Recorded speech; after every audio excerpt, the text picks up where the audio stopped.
जय हिंद दोस्तों आज आपको भारतीय न्याय संहिता है उसकी धारा नंबर 11 से लेकर हम 33 तक चर्चा करेंगे। दोस्तों धारा नंबर 11 कहती क्या है? धारा नंबर 11 कहती है एकांत परिरोध। एकांत परिरोध है क्या चीज़? सबसे पहले अगर हम बात करते हैं, जो जेल के अंदर कैदियों को है सामान्य व्यक्ति से अलग किसी कोठरी के अंदर रखा जाता है, उसको एकांत परिरोध बोलते हैं। एकांत परिरोध से पहले मैं थोड़ा सा समझाना चाहूँगा। एक है परिरोध और दूसरा है अवरोध। दोस्तों परिरोध का मतलब होता है चारों दिशा से किसी चीज़ को घेर लेना, वो परिरोध कहलाएगा। अगर मैं अवरोध की बात करूं, एक दिशा में अगर कोई व्यक्ति जा रहा है, यहाँ से उस व्यक्ति को रोक दिया गया, वो अवरोध की श्रेणी में के अंदर आएगा।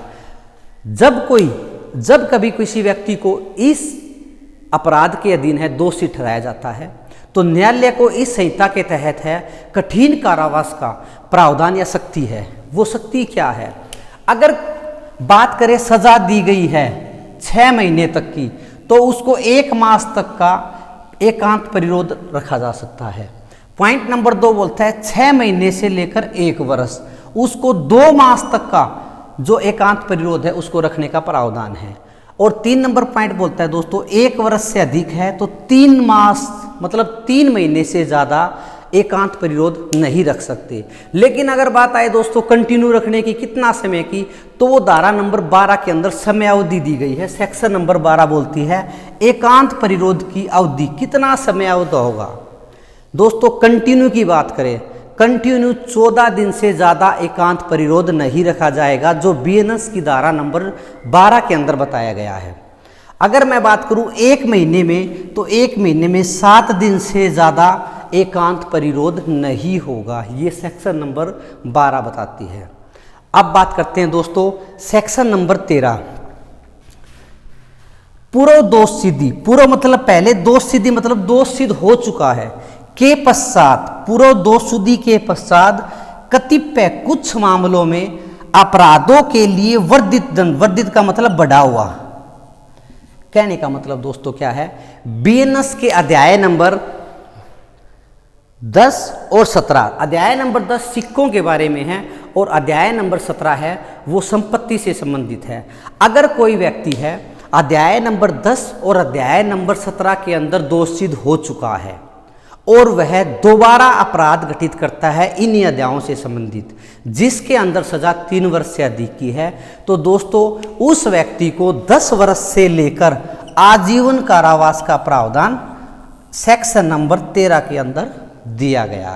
दोस्तों अब बात करते हैं हम अध्याय नंबर 3। अध्याय नंबर 3 है दोस्तों वो हमारा अध्याय नंबर 3 14 से लेकर 33 तक जो धाराएं उसमें बताया गया है, जो साधारण अपवाद के बारे में आएगा। अब दोस्तों हम बात करते हैं सेक्शन नंबर 14 के बारे में।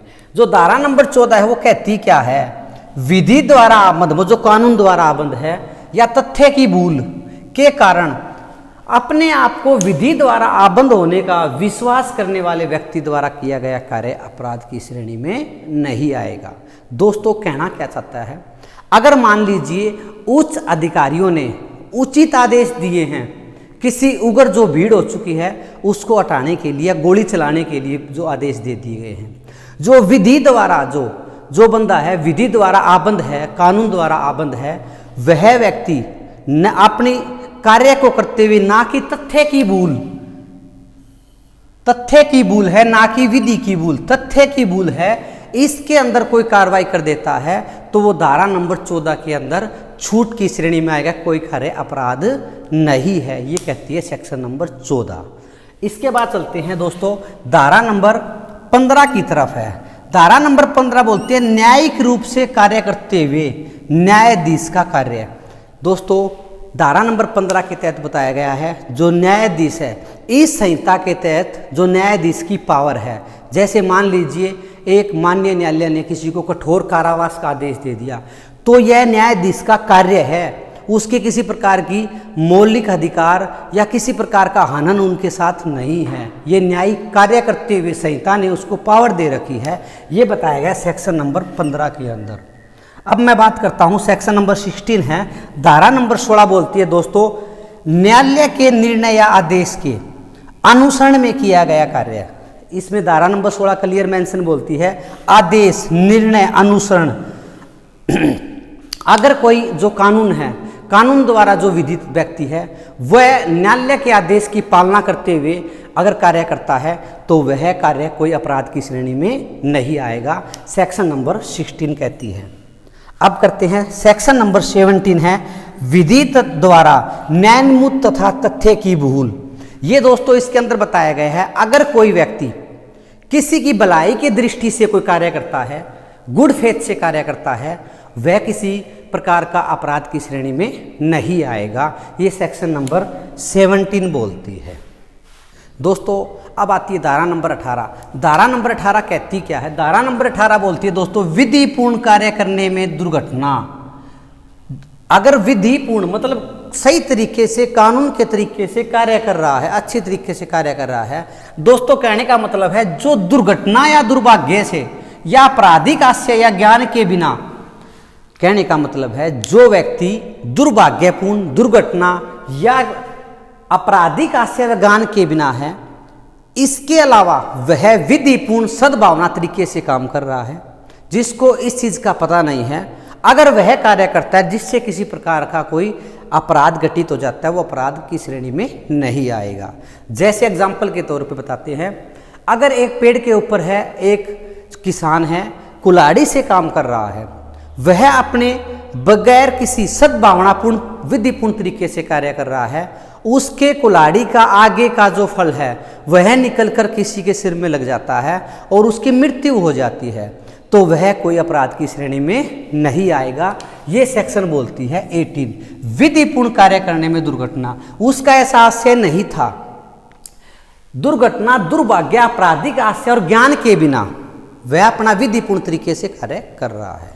सेक्शन नंबर आती है दोस्तों 19 बड़ी हानि बचाने के लिए छोटी हानि करना अपराध नहीं, लेकिन यह भी बताया गया है यदि हानि होना निश्चित हो, ऐसा नहीं है हानि हो ही ना।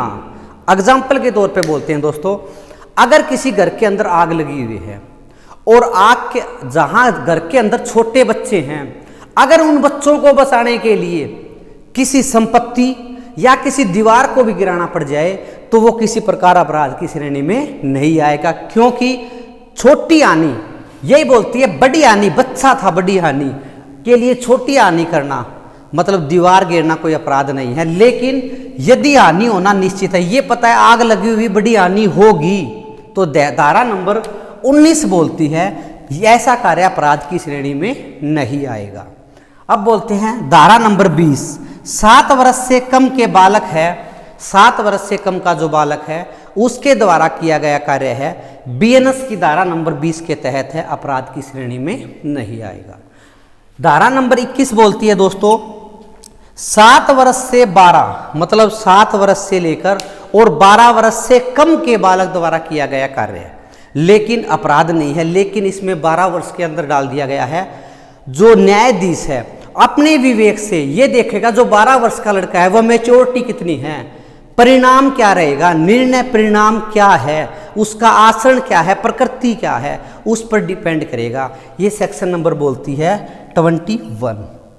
और सेक्शन नंबर जो है जो 22 बोलती है पागल व्यक्ति द्वारा किया गया कार्य अपराध नहीं है। दोस्तों पागल व्यक्ति वह व्यक्ति होगा जो मेडिकल बोर्ड द्वारा सर्टिफिकेट या घोषित किया जाएगा, ऐसा नहीं है ये पागल व्यक्ति था, नहीं, पागल व्यक्ति देखा जाएगा। दोस्तों ये थी आपकी सेक्शन नंबर 18 से लेकर 22। दोस्तों अब करते हैं धारा नंबर 23। धारा नंबर 23 बोलती है दोस्तों नशे में किया गया कार्य, कौन सा नशा, जो उसकी इच्छा के विरुद्ध दिया गया हो, जो उसको पता नहीं हो।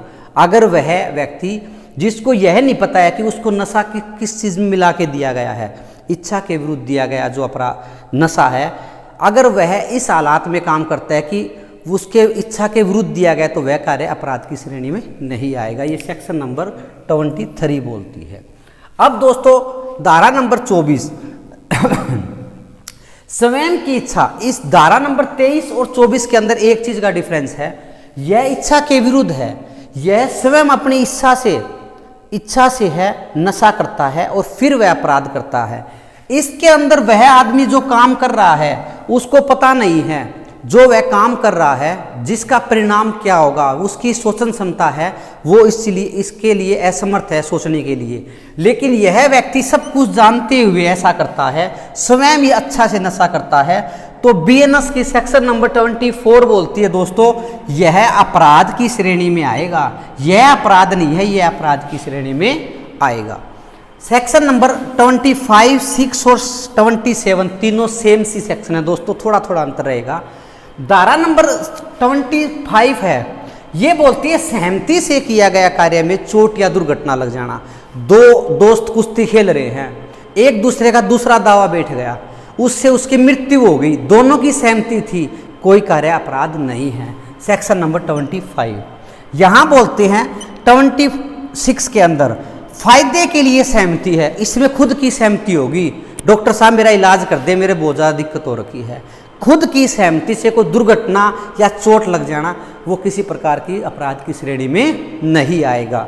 और 27 बोलती है दोस्तों, संरक्षण द्वारा, संरक्षक है, संरक्षक उसके माता पिता जो उसकी देखभाल कर रहा है उसके द्वारा बालक या पागल व्यक्ति द्वारा, पागल व्यक्ति है उसकी सहमति लेना। डॉक्टर साहब मेरे बेटे के या मेरे भाई के जिसकी बालक है इसका पथरी का ऑपरेशन कर दे, मतलब इसके अंदर उसके संरक्षक की सहमति बताई गई है 27 के अंदर। तो अंतर दोस्तों 25 के अंदर है दो व्यक्तियों की सहमति होगी, 26 के अंदर खुद की सहमति होगी और 27 के अंदर संरक्षक की सहमति बताई गई। तो अब आती है सेक्शन नंबर 28। धारा नंबर जो 28 है ये कहती है भय या भ्रम से सहमति से मान्य नहीं। मतलब कहने का भय से या भ्रम से, भय और भ्रम का झांसा देकर, भय या भ्रम, भय का मतलब है किसी से भय दे दिया, माता का भय है, फलानी देवी का भय है या अन्य कोई भय है, भ्रम आपके पैसे डबल कर देंगे, इस प्रकार की सहमति है अगर वहाँ है वो कोई कार्य अपराध की श्रेणी में नहीं आएगा। ये सेक्शन बोलती है 28। और धारा नंबर 29 बोलती है दोस्तों ऐसे कार्य जो स्वतंत्र ही अपराध है, जैसे गर्भपात, गर्भपात करवाना स्वतंत्र अपराध है। दोस्तों धारा नंबर जो 29 है इसके अंदर ये बातें बताई गई है, गर्भपात किया जा सकता है लेकिन जब वहाँ पर महिला का या बच्चे का, महिला का जीवन बचाने की बात आती है वहाँ पर गर्भपात है। वगैर इसके अलावा गर्भपात करवाना जो स्वतंत्र अपराध है वो सेक्शन नंबर 29 बोलती है वो अपराध की श्रेणी में आएगा। धारा नंबर 30 बोलती है दोस्तों सहमति के बिना किसी व्यक्ति के फायदे के लिए सद्भावनापूर्ण किया गया कार्य अपराध नहीं है। सहमति के बिना, मान लीजिए दोस्तों अगर बंदर है, बंदर हमारा मोबाइल लेके जा रहा है, हमारा किसी से ये क्या बोलता है सहमति के बिना, दिख रहा है बंदर किसी का मोबाइल लेके जा रहा है, हम मोबाइल को बचाने की कोशिश कर रहे हैं, बंदर को पत्थर मार रहे हैं या बंदर को कोई चीज़ मार रहे हैं और वो चीज़ मोबाइल के लग जाए, सद्भावनापूर्ण किया गया कार्य। हमारा ऐसी कोई भावना नहीं थी कि फोन फूटे, बंदर है किसी बच्चे को लेकर जा रहा है, बच्चे को बचाना जरूरी है, अगर हम किसी प्रकार का कोई उसके ऊपर वार करते हैं और वो बच्चे को लग जाए, ये है सहमति के बिना। इसके बाद आती है सेक्शन नंबर 31 सद्भावनापूर्ण सह सूचना। सद्भावनापूर्ण तरीके से सूचना देना, किसी को गंभीर बीमारी है उसके परिवार वालों को सूचना दे रहे भी इससे जो चीज़ थोड़ा समय बच चुका है, जो नाम करवानी है या इससे और कोई बातें पूछनी है वो आप पूछ सकते हैं। और यह व्यक्ति को पता लगती है जो व्यक्ति गंभीर बीमार है और उससे उसकी मृत्यु हो जाती है वो अपराध की श्रेणी में नहीं आएगा क्योंकि वह सद्भावनापूर्ण सूचना दी गई थी। इसके अलावा धारा नंबर 32 है। धारा नंबर 32 बोलती है दोस्तों धमकी से विवश होकर, धमकी से विवश होकर जो काम करवाया गया अपराध की श्रेणी में नहीं आएगा, लेकिन हत्या, मृत्यु और राज्य के विरुद्ध अपराध है वो अपराध की श्रेणी में आएंगे। इसके अलावा जितने भी धमकी से दिए गए जो कार्य हैं वो अपराध की श्रेणी में नहीं आएंगे। अगर बात करते हैं सेक्शन नंबर, मैं दोबारा बता देता हूं दोस्तों, धमकी से विवश होकर हत्या, मानव ऐसा नहीं है मैं तेरे को मार दूंगा उसको मार दे, दूसरे को अपनी जान को बचाने के लिए दूसरे व्यक्ति की जान लेना अपराध की श्रेणी में है। सेक्शन नंबर 32 बोलती है अगर राज्य संविधान के अनुसार देश की किसी प्रकार की सिक्रेसी राजद्रोह करना, वो भी हत्या, अगर बोलता हत्या कर देता है, राजद्रोह कर देता है, वो विवश के अंदर नहीं आएगा। इसके अलावा धमकी विवश होकर किसी को बचाना अपराध की श्रेणी में नहीं आएगा, ये बताया गया है 3 बातों को छोड़कर। और धारा नंबर जो 33 है ये बोलती है तुच्छ हानि, छोटी हानि अपराध नहीं। धारा नंबर 33 के अनुसार मान लीजिए किसी का अमरूद का बाग है, उसमें से एक अमरूद तोड़ लेना, छोटी हानि अपराध की श्रेणी में नहीं आएगी।